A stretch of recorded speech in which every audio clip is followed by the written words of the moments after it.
Lutuin natin tong ribeye steak. Ayan o, ang ganda. Sarap ng libre. Buti na lang maraming kaibigan si Tatay Ging nagbibigay sa kanya ng mga ganitong ano. Lagyan natin ng oil ng konti lang. I-rub lang natin tong oil.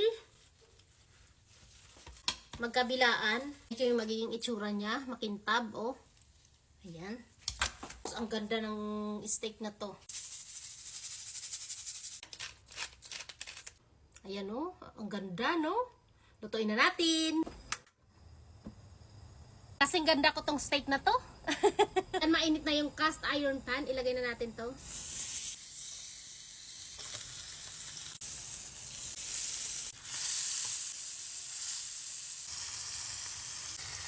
Lagyan natin ng butter. Antayin natin yan mag-melt at saka natin i-baste.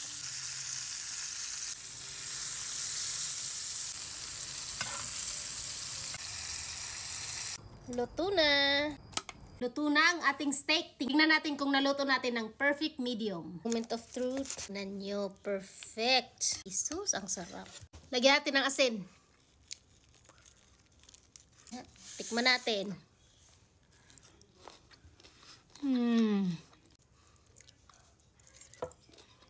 Ang harap.